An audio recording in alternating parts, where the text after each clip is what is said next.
Jimmy Kimmel is best known for living under Donald Trump's skin in hilarious fashion, and he just released something that fits that description, but after watching it, you may agree with me that it feels more like an investigative piece that has scooped MSNBC, the New York Times, and all the other outlets trying to connect Trump to Jeffrey Epstein. Stay tuned for all the comedic and damning details that Donald definitely doesn't want you to see coming up next. Mainstream media has put the Epstein files on the back burner for now while focusing on the government shutdown, Trump's warfare on American cities, and other chaos that he's manufacturing. But like Kimmel, I'm happy to keep it cooking. Please have a look at this compilation, think of it as the latest Epstein FYI, and then I'll have Kimmel going full CSI on Trump. Are you still talking about Jeffrey Epstein? Republicans are desperate to stop the release of the Epstein files. 67% of Republicans want what 84% of Democrats want. I'm not sure we could find that on any other issue. That's exactly right. And look, we're right now in the middle of this shutdown that Donald Trump and Republicans have created. But let's be really clear. Mike Johnson does not want to have the conversation about Epstein. He does not want to bring Congress back. He does not want an investigation to continue. He doesn't even want to seat a Democrat who has now won a seat in Congress because he knows it's the final vote needed to actually get a law out the door that demands a full release of the files. And they don't want to stop the shutdown because they don't want to talk about the Epstein files. I will be in D.C. A bunch of us will be there demanding that they not only reopen the government, but the DOJ get us the files in their possession. And we'll continue to bring pressure to Mike Johnson and the president that they have the power to release the files. They're using every trick in the book to block and delay the release of these files and protect Donald Trump. What we're simply wanting to do here is give them cover. July 2025. The Republican-controlled House Rules Committee has just voted to block the release of the Epstein files.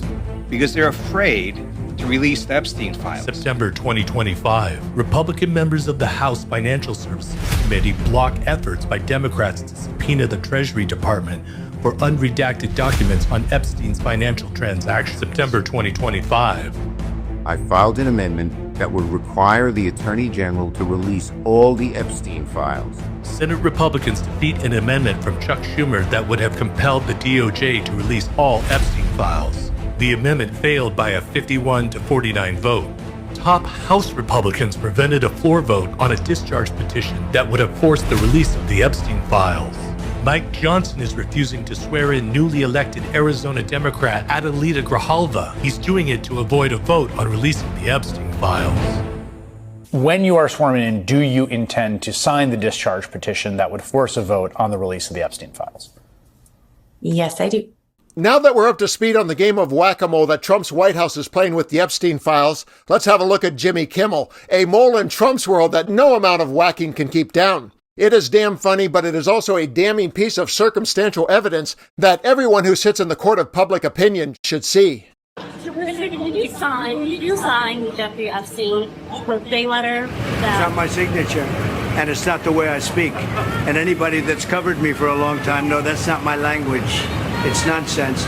It's an interesting statement. It's not the way I speak, and anybody that's covered me for a long time knows that's not my language. Now, does he use the words and phrases that are used in that letter? That's not for me to say. It's for you to decide for yourself. Voiceover.